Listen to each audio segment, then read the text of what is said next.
Tapi kalau itulah penyebab gembiranya, pedagang gembira dengan masuk Ramadan hanya karena omset, karyawan dan karyawati gembira masuk Ramadan hanya karena THR, ustadz gembira dengan masuk Ramadan hanya karena amplop. Kalau itu penyebab gembiranya, bukan tidak disentuh oleh api neraka, malah dimakan oleh api neraka.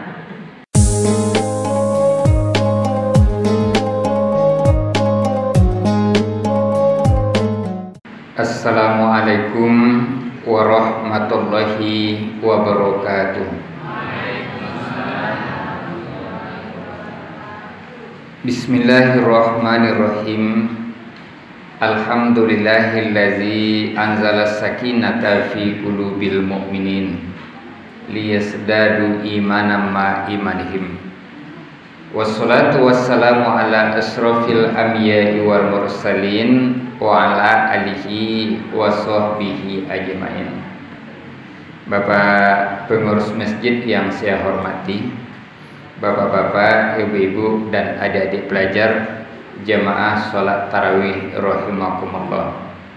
Syukur alhamdulillah, selawat dan salam kepada Rasulullah sallallahu alaihi wasallam. Bapak Ibu, setelah melalui perjalanan panjang, pindah dari suatu alam ke alam berikutnya, maka pada akhirnya manusia akan terbagi kepada 3 kelompok. Yang pertama, ada manusia masuk surga tapi singgah dulu di neraka. Yang kedua, ada manusia masuk surga tapi tidak singgah di neraka. Dan yang ketiga, ada manusia masuk neraka dan disitulah selama-lamanya. 3, kita ulangi. Pertama, masuk surga tapi singgah di neraka. Yang kedua, masuk surga tapi tidak singgah di neraka. Yang ketiga, masuk neraka dan disitulah selama-lamanya. Kira-kira Bapak Ibu pilih yang mana? Yang nomor 2. Apa itu nomor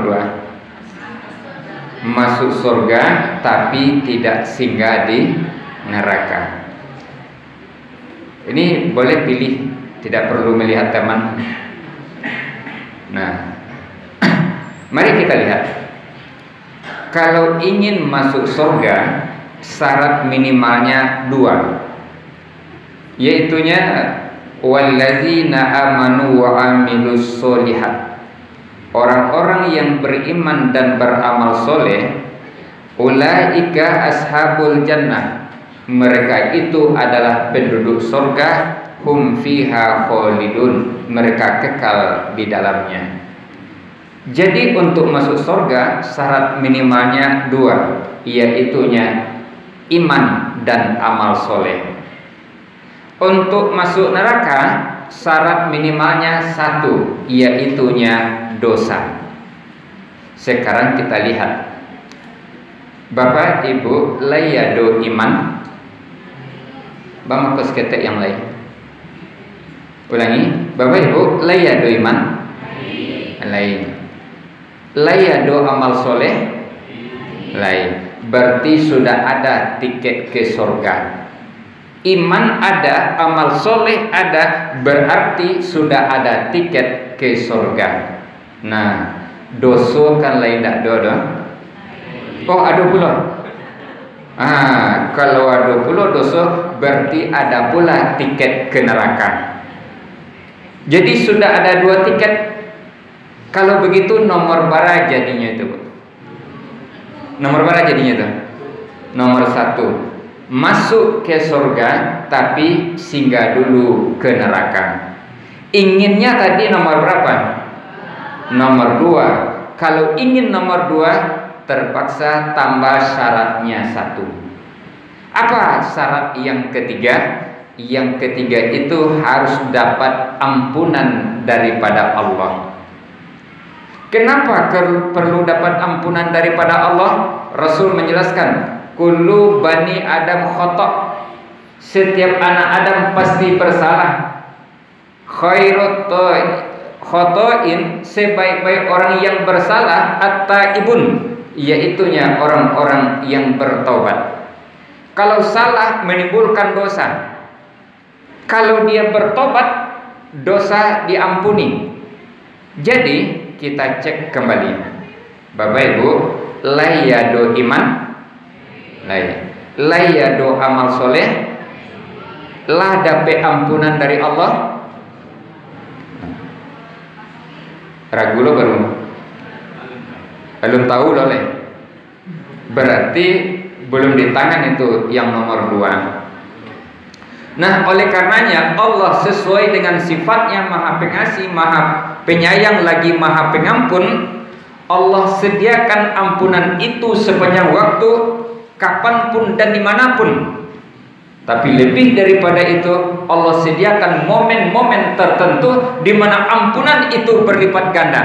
Di antara momennya itu adalah pada bulan Ramadan.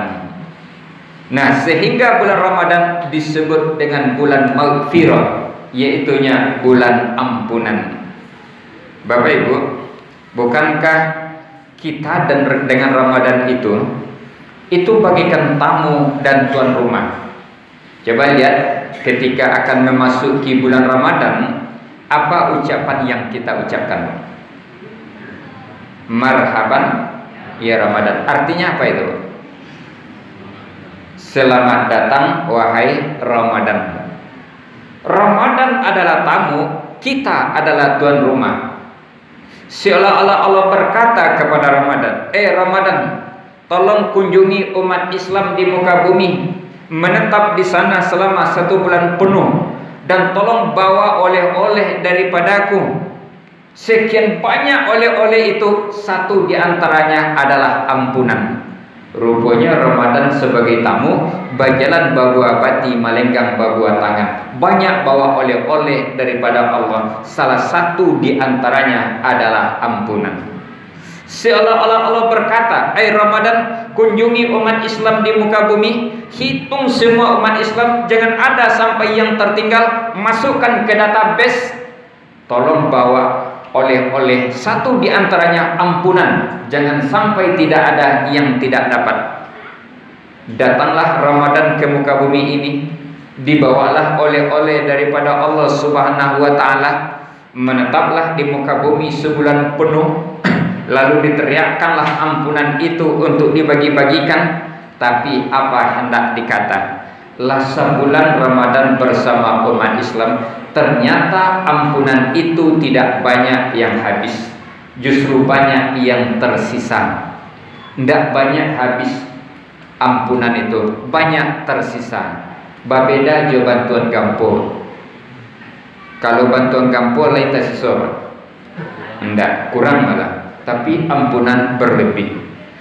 Oleh karenanya Ramadan menghadap kepada Allah, memberikan laporan pertanggungjawaban. Ya Allah, saya sudah menetap di muka bumi sebulan penuh di tengah-tengah umat Islam. Sudah saya teriakkan, sudah saya sebarkan ampunan itu, tapi ternyata banyak umat Islam yang tidak berselera dengan ampunan ini. Ini lebihnya dikembalikan oleh Ramadan kepada Allah. Bapak Ibu yang saya hormati, oleh karenanya sebetulnya orang-orang beriman itu dengan Ramadan itu bergembira ria dengan Ramadan itu. Seperti apa?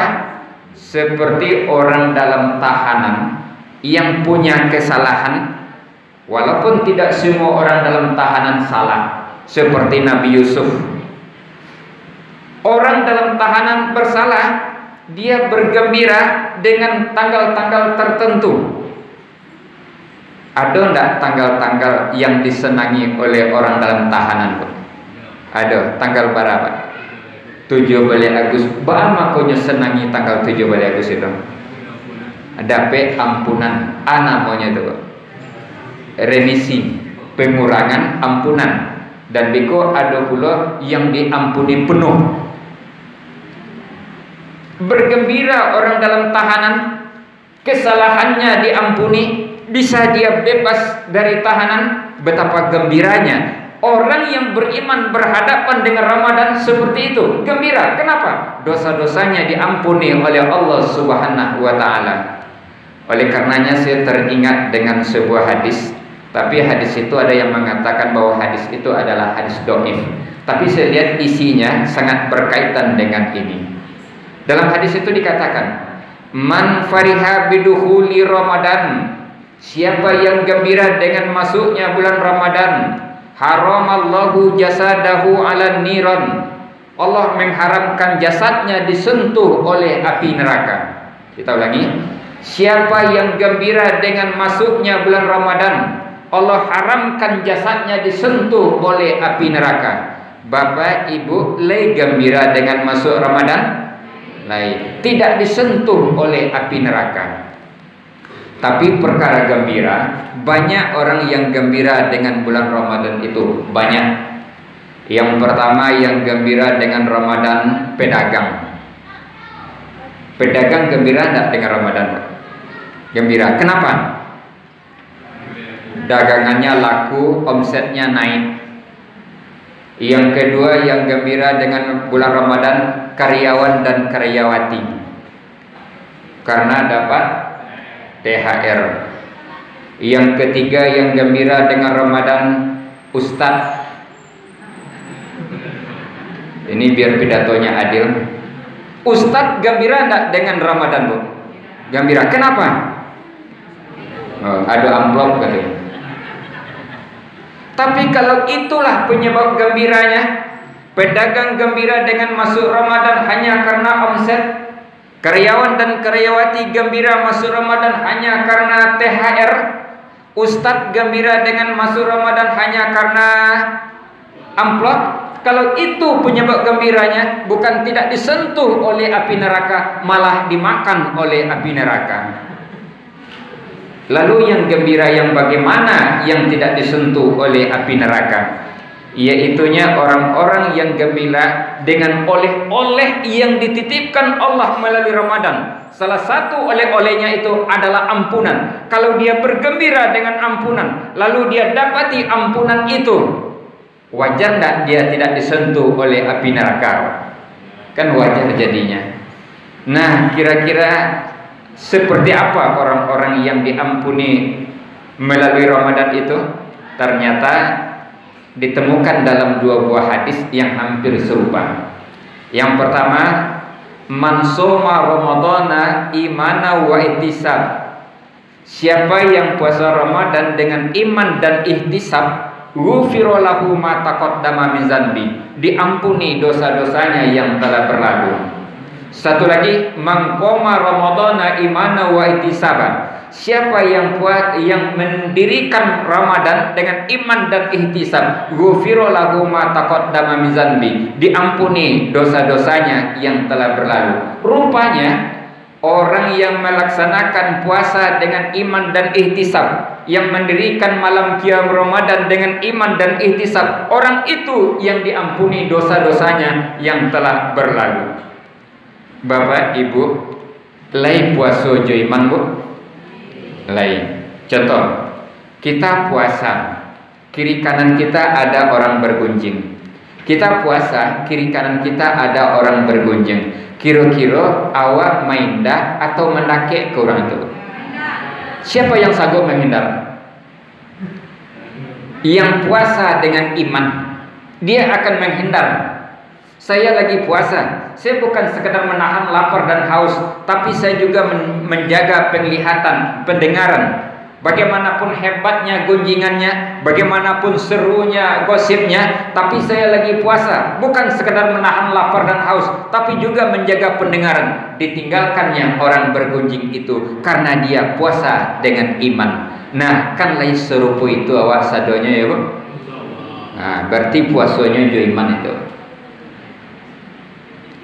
Kecil satu saja contohnya. Yang kedua, ihtisab. Ihtisab itu apa? Ihtisab itu adalah perhitungan yang matang. Seperti membangun bangunan. Kalau bertingkat bangunannya, berapa seharusnya dalam pondasinya? Kalau seperti ini tanahnya, pondasinya itu harus cakar ayam atau tapak gajah. Itu besi jaraknya satu dengan yang lain berapa? Dan besi berapa yang seharusnya dipakai? Berapa jarak tiang dengan tiang dan lain sebagainya? Berapa adonan semen, pasir dan lain sebagainya? Orang-orang yang punya perhitungan matang, akhirnya bangunannya itu berkualitas. Seperti itu pula dengan puasa. Contoh-contoh kecil saja kita tampilkan. Bapak Ibu, manan gadang pahalonya itu puasa, sahurnya di capen atau di lambian? Di lambian, dake kaimsa, itu gadang pahalonya. Tapi ada ndak orang makan sahur dek maleh jago waktu sahur, kalau saya nyoba makan sahur jam 10. Ada ndak mereka itu? Sama ndak pahalonya itu? Beda. Ini masuk ihtisab ini. Kalau babuko, manan gadang pahalonya? Di capean atau di lambian? Di capean, itu gadang pahalonya. Tapi di capean itu bukan berarti jam mampet lah babuko. Bukan. Tapi di capean itu, sabalun babuko, kita lah duduk dekat hidangan itu. Sehingga begitu masuk waktu babuko, kita langsung babuko. Itu gadang pahalonya. Tapi ada ndak? Orang lah babuko, ini mencari-cari kerana dia mudonya baru. Ada tak model itu tuh? Sama tak pahalonya itu? Enggak. Ini termasuk ihtisab yang kecil-kecil. Contoh lain, Bapak Ibu, kalau ujiannya pada bulan Ramadan, manan gadang ujiannya di waktu siang daripada waktu babuko? Mana gadang Bu? Oh, gadang ujiannya waktu babuko daripada siang. Kalau siang tidak boleh makan dan minum, tidak makan dan minum. Tetapi di waktu berbuka, disitulah ujian yang terbesar. Kenapa? Di saat semuanya serba boleh. Ini boleh, itu boleh, ini boleh, itu boleh. Dan di saat itu pula adanya salat maghrib. Bahkan masuknya waktu berbuka bersamaan dengan masuknya waktu maghrib. Nah, ada orang babuko, dia makan buah, beberapa buah, lalu diteguk air beberapa teguk, ditinggalkannya hidangan itu, lalu pergi dia sholat maghrib, kemudian baru kembali kepada hidangan itu. Ada ndak serupa itu Bu? Ada. Tapi ada ndak orang nyos selesai bana dulu selesainya, sehingga laki parabuang, laki paga, laki cat, laki sadonya, barunya biko sholat maghrib. Ada ndak model itu tuh? Nah, sama ndak itu pahalonya tuh? Beda. Enak. Ini ihtisab yang kecil-kecilnya saja baru. Bagaimana dengan ihtisab yang besarnya itu? Siapa yang puasa dengan iman dan ihtisab, diampuni dosa yang telah berlalu. Siapa yang mendirikan malam Ramadan dengan iman dan ihtisab, diampuni dosa-dosanya yang telah berlalu. Oleh karenanya nanti ada orang yang diampuni Allah melalui Ramadan cuma 5%. Ada yang 10%, ada yang 30%, ada yang 50%, ada 75%, dan ada yang diampuni 100%, dan ada tidak diampuni seketik jua. Serupa dosanya masuk Ramadan, serupa itu pula keluar daripada Ramadan. Tidak ada pengampunan yang ada pada dirinya. Sehingga dikatakan kam min su'imin, berapa banyak orang yang puasa, laisa lahu, dia tidak memperoleh apa-apa dari puasanya, ilal jum'a wal atas, kecuali sekedar lapar dan haus saja. Dia tidak dapat ampunan sedikit pun. Oleh karenanya Bapak Ibu, ingin tak Bapak Ibu diampuni keseluruhan dosanya? Ingin. Kalau ingin diampuni keseluruhan dosanya, itu ada satu cara yang dilakukan di dalam Ramadan sehingga seluruh dosa itu bisa diampuni. Nah, insya Allah iko kita sampaikan 5 tahun yang akan datang. Kini waktu kan lebih kan? Lah lebih. Jadi ceramahnya kita tutup ini. Itu sampaikan nanti 5 tahun yang akan datang. Lebih dan kurang mohon maaf. Assalamualaikum warahmatullahi wabarakatuh.